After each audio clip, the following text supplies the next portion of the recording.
Hey folks, welcome to the Supplement Lab. I'm your host Joey Savage, and you can find me online at Supplement Lab on IG, and you can also find me at Supplement Lab on YouTube. And today we're talking about our absolute most crazy bonkers high stim pre-workout that we make or have ever made, and that is Specimen GFY. Now let me start out by saying that the majority of the performance benefits you'd usually get out of Specimen, some of which are included in this formula, I'm not really going to be discussing. So in today's episode is actually going to be a deep dive into stimulants and how they work in conjunction with several parts of neuromodulation and how that creates this perception of mind-blowing energy. We're going to start off by discussing one realm of neurotransmitters and stimulants and then build on to that in a few more sections. So if you'll bear with me on this, we're going to go to the whiteboard and you'll eventually see why. Where does most of this start? Amino acids, some of which you're very familiar with, even essential amino acids like Lphenylalanine and L-tyrosine. So let's take it to the board and dive right in. So I've got a lot to cover here and I don't have a whole lot of time. So all these stimulants and all these neurotransmitters start out with the essential amino acid Lphenylalanine. And you'll see that Lphenylalanine goes a whole lot of different ways. But to simplify it, I'm going to tell you about if Lphenylalanine were to interact with aromatic L-amino acid decarboxylase, which uses the help of vitamin B6 as P5P. Now, it will form this thing, which we all know from various supplements, called beta-phenethylamine, phenethylamine hydrochloride, etc., etc. And this is really important because if you look at the structure of phenethylamine, it is its name, phenethylamine. So we have a phenyl ring here. Some people call it a benzene ring, but when it's a substitute or a group, a functional group, it's called the phenyl ring. We have one carbon, two carbons, which is ethyl. Methyl equals 1, ethyl equals 2. And then we have amine right here. This is the amine group, the N-terminus of what you would call it in a protein. But here, it is just the amine group, and it contains one nitrogen, two hydrogens. The first carbon away from the nitrogen, we're going to call the alpha carbon. The second one, we're going to call the beta carbon. So we have phen, ethyl, amine, okay? And this is a structure that's going to be conserved across all the stimulants and all the different neurotransmitters. So if we go back over to Lphenylalanine, there's another way that it can go. It can interact with phenylalanine 4-hydroxylase. It tells you what and the address of what it's adding. And this interacts with another cofactor called tetrahydrobiopterin. Now, I call this an orphan vitamin because it does possess a lot of the coenzymatic, activities that most B vitamins or coenzyme B vitamins do. However, it's already used as a prescription drug, so we don't get access to it. Anyway, this interaction with phenylalanine 4-hydroxylase turns phenylalanine into the conditionally essential L-tyrosine. Now, L-tyrosine has a hydroxyl group placed at carbon 4. Let's jump back over to the phenethylamine structure so I can explain that. The numbering system of the phenyl ring itself starts with number 1 right here, where this ethyl part comes in, 2, 3, 4, 5, and 6, with the most activity being at carbon 3 and at carbon 4 as far as adding more substituted groups to make this thing more bioactive. So let's go back down to tyrosine. Tyrosine will also interact with aromatic L-amino acid decarboxylase with the help of pyridoxal 5-phosphate, vitamin B6, to form tyramine. But I'm not going to get into the stimulant part yet. Let's go back to tyrosine. Tyrosine on this other side can interact with tyrosine 3-hydroxylase with the help of tetrabiopterin, which is a cousin enzyme, so it uses the same cofactor to form L-dopa, which also stands for, as an acronym, L-dihydroxy, 2 OHs, phenylalanine, or DOPA. Anyway, so this is found in Macunapuri seed extract. You know that this is in several different products. We now have 2 hydroxyl groups at carbon 3 and at carbon 4. We still have this carboxylate group, so it's still technically an amino acid, but it can also interact with aromatic amino acid decarboxylase with P5P, vitamin B6, to form the happy neurotransmitter dopamine. A lot of people love dopamine. Who doesn't love dopamine? You're kind of programmed to. Anyway, so dopamine still has the conserved phenethylamine structure. We still have the phenyl ring. We still have the 2 carbons. We still have the amine group, but its next step is to interact with an enzyme called dopamine beta hydroxylase with the help of vitamin C, ascorbic acid, another fun little vitamin cofactor here. And because it says beta hydroxylase, it's going to be adding a hydroxyl group to the beta carbon to then give us norepinephrine. Now, norepinephrine It's the edgier neurotransmitter. It still has hydroxyl groups. The carbons 3 and 4, it still has the ethyl part of the phenethylamine and the amine group as well, but now it has this beta hydroxyl group, and this means it will bind to a different set of receptors. Whereas you have dopamine binding to the dopamine receptors, norepinephrine, a little bit different by at least one atom of oxygen, will bind to the adrenoreceptors. This is something that gives you more of the focused, goal-oriented behavior that you're looking for. Norepinephrine is also something that can activate hormone-sensitive lipase on adipocytes and cause more fat to get broken down, or it can interact with phenethylalanine and methyltransferase with the help of S-adenosyl L-methionine, which, you know, methionine is an amino acid, but, SAMe itself, this is a coenzyme that works with this enzyme to form adrenaline. Now, out of all three, adrenaline is the most edgy of all three. Now, PNMT, phenethylalanine and methyltransferase, will be adding this methyl group over here to the amine group that we've had previously. Once again, it's still phenethylamine, has a phenyl ring, 2 carbons, an amine group, but now we have a methylation. We have hydroxyls at 3 and 4. We still have the hydroxyl group from DBH on dopamine, and this creates something that will actually bind to adrenal receptors a little bit more, eliciting that fight or flight response where you have increased heart rate, increased respiration, etc. Now, one thing that these 3 neurotransmitters share is a structure called catechol. Now, catechol, as long as that is broken off, is this phenyl ring with the 2 hydroxyl groups at 3 and 4. Now, if you add 2 more carbons in the amine group, this is becoming a catecholamine, which includes... It was at this moment that he knew. He fucked up. What the fuck is this? He almost hit me. Where the fuck did he go?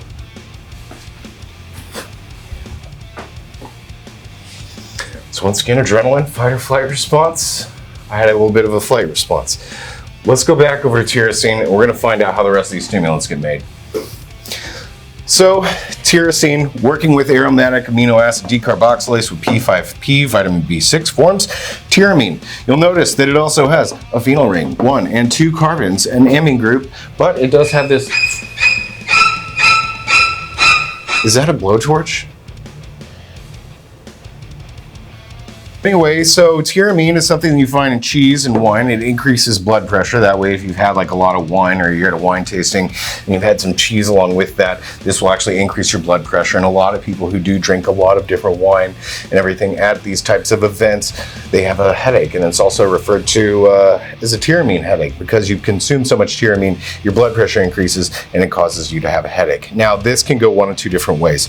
It has limited ability to interact with cytochrome 2D6, which is a straight conversion from tyramine into dopamine. This is not something that happens very often. However, you do have tyramine in its ability to interact with phenethylalanine and methyltransferase with SAMe as its cofactor, helping it out to form N-methyltyramine.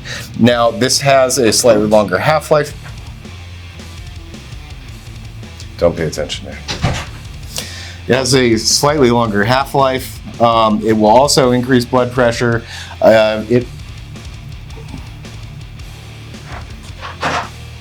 What did he put on me? Do I want to grab this?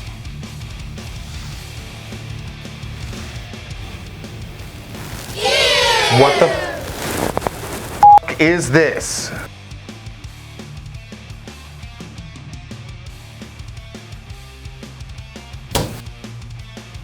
Anyway, so, N-methyltyramine is the N-methylated version. It also increases blood pressure. It can once again interact with phenethylalanine and methyltransferase with the help of S-adenosyl L-methionine to form hordenine. We all know hordenine. Hordenine comes from hops. Now, the thing about hordenine that makes this a little bit unique is it does have 2 methyl groups, and that's where we get into a new territory of this thing actually having some monoamine oxidase inhibitory activity. So you consider hordenine to be something that's an MAOI, and by blocking monoamine oxidase's activity, you can actually get a longer half-life of these neurotransmitters. They can be circulating in your CNS a lot longer, and that's why we end up using hordenine.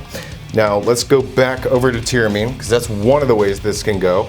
Now, tyramine can also interact with dopamine beta hydroxylase with the help of ascorbic acid, vitamin C, and this forms octopamine. Now, Notice here in octopamine, we do have an OH group. This is something that, that is found also in norepinephrine. You're gonna start to see some of these parallels here. I'm getting a phone call. Don't you have somewhere to be? Shouldn't you be like hugging children or something? Yeah, we already talked about that. So back to this, we go back to L-tyramine. It can interact with dopamine beta hydroxylase as well with the help of vitamin C to form octopamine. Again, with the fire. Whoa, whoa. Jesus Christ, you're gonna burn my phone, dude. Anyway, so octopamine is a little bit better, actually a lot better than tyramine at activating what are called the beta adrenoreceptors. Now, octopamine can also interact with phenethylamine and methyltransferase with the help of SAMe. It's becoming a popular enzyme here, and this makes synephrine. This is the Nmethylated version of octopamine, and you find synephrine in bitter orange extract. You see this is like Advantrazine and a couple of different things. It still has what we're looking for as far as some of the key hallmarks of the phenethylamine. It does have a phenyl ring, it does have 2 carbons, it does have a nitrogen. However, this methylation does mean that it will actually bind stronger to the beta adrenoreceptors, more so than octopamine, more so than tyramine. And this one's also found in GFY. Hortonine's also found in GFY. L-tyrosine also found in GFY. L-dopa found in GFY. All these things are found in GFY. Now, back up to PEA. So from the conversion of phenylalanine into phenethylamine, we can have this interact with PNMT, and this will form N-methylphenethylamine. This isn't really in a lot of supplements. I guess it could be, but it's not very valuable.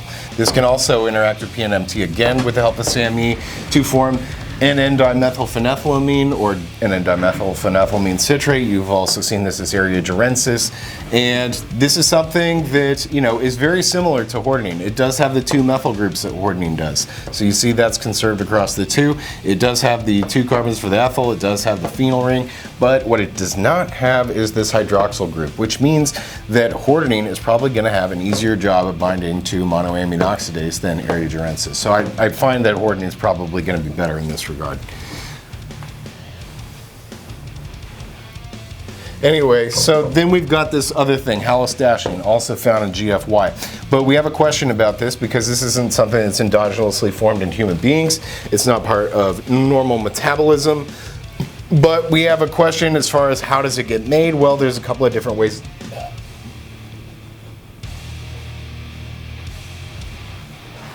Are you...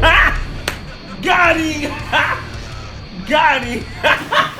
You should have something better to do. Go sign some fucking autographs. Halostashine, not native. It can form the loss of a hydroxyl group from what was this, like from synephrine. That's one of the ways. We can have the beta hydroxylation of N-methylphenethylamine, which is not really something that occurs. And then we have the N-methylation of phenethanolamine, and that's if phenethanolamine is possibly found naturally in plants. We don't know. If it was naturally found in plants, I guarantee it would be a performance-enhancing drug and more people would know about it. But that is the phenethylamine side. We're gonna flip this over. We're gonna go into tryptamines. You really got me.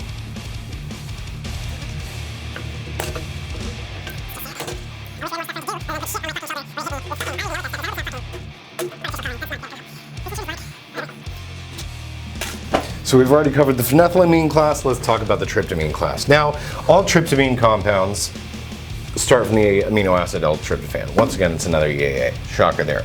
Now, tryptophan can interact with its own enzyme called L-tryptophan hydroxylase. I don't even know what it's going to be this time.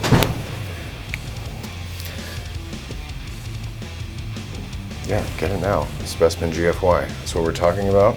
How these things are made, all the different stimulants that are contained within. You're not going to find another product made by us that has more stimulants. This is it. This is as far as we're going to push it. It's crazy.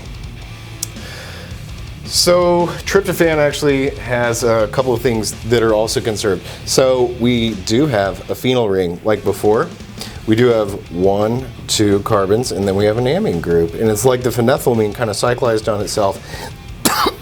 So we do have a bit of the same conservation of structure. Tryptophan can interact with tryptophan 5-hydroxylase with the help of tetrahydrobiopterin, as we talked about on the first page, and it forms a hydroxylation here. This is going to be its carbon 5. That's a really good 5. Anyway, this forms something called 5-hydroxytryptophan, or 5-HTP. A lot of you guys know this. It comes from Griffonia simplicifolia seed. It's a happy thing. It's something that is a precursor to serotonin, and if it interacts with aromatic L-amino acid decarboxylase with the help of D5P, vitamin B6, we get serotonin, or 5-hydroxytryptamine, or 5-HT is its official name. So we've got this 5-hydroxyl group. Now one thing, because it's decarboxylase, this enzyme right here, we lost, not that part, we lost this part, and now we just have the free amine group. So this is a neurotransmitter. This is something, that regulates a lot of stuff. It regulates hunger, body temperature, happiness, sleep-wake cycle. There's a lot of things that serotonin governs, and as we get into talking about some of the receptors, you're going to understand some of that. So we're going to talk about serotonin in its breakdown via monoamine oxidase with the help of water and oxygen to form 5-hydroxyindoleacetic acid. This is just a downstream metabolite of serotonin. However, over here we have serotonin and acetyltransferase, and this will work with acetyl-CoA as its cofactor, and it will form an acetylserotonin, which is a nice, more fat-soluble form of serotonin. But this will interact with 5-hydroxyindole-O-methyltransferase with the help of SAMe, like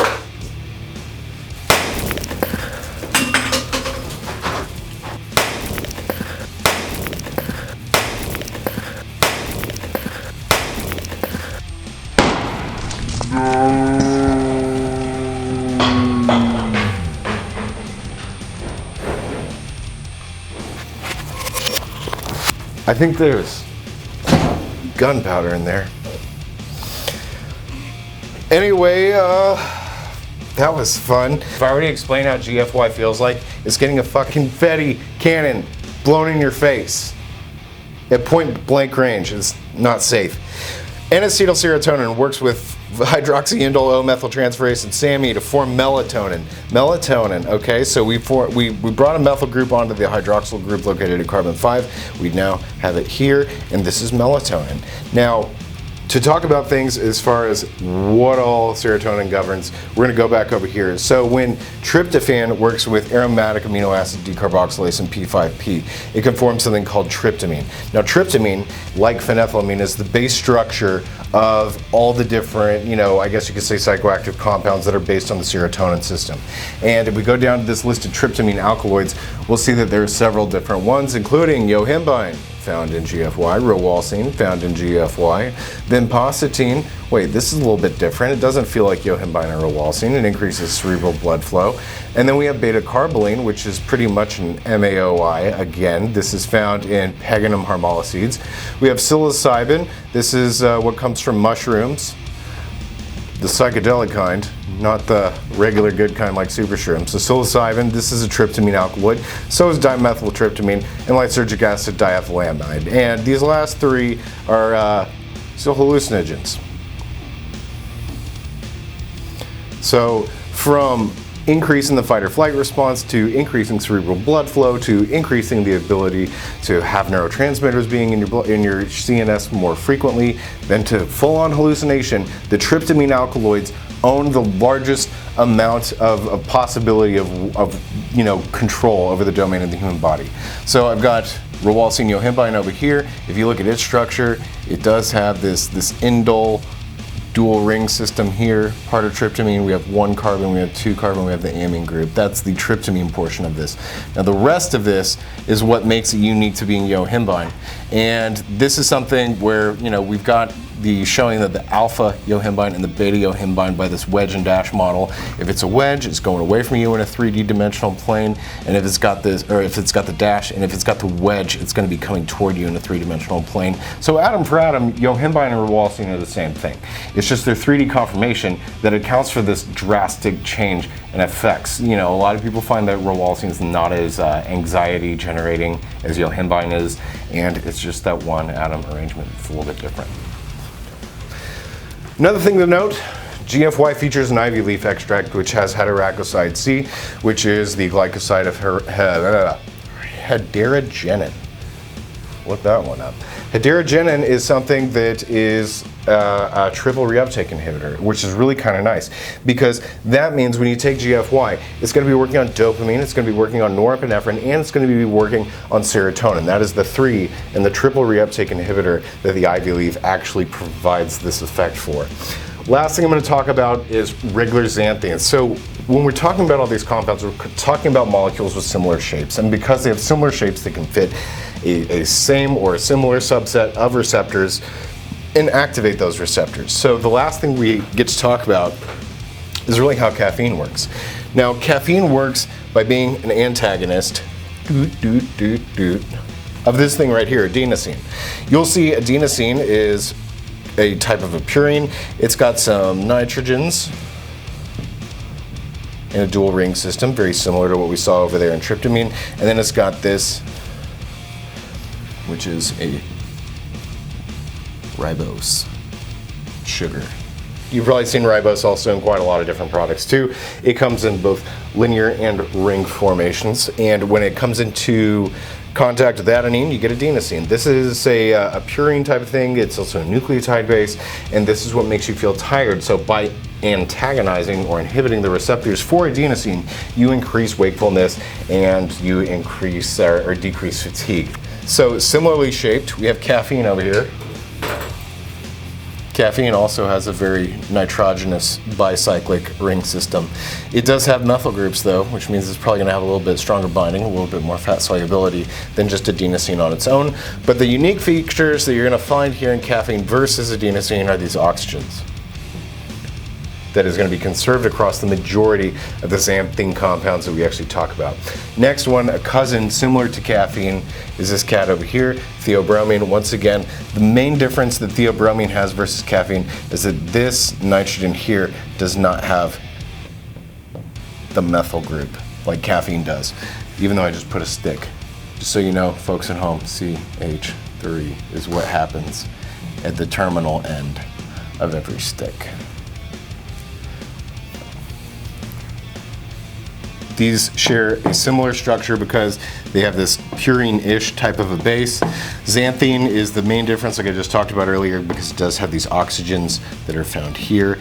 So these are fairly similar, not quite the same. The other things to talk about are theocrine. You may be familiar with this. This is another purine alkaloid that does have an antagonistic effect here on the adenosine receptors. So does methylliberine, aka dynamine, and those work together to shut down the signal that tells your body that you're tired and everything. So this has been my breakdown of the stimulants. I went through it a little quick. If you have any questions, drop them below, and we will see you next time on the Supplement Lab.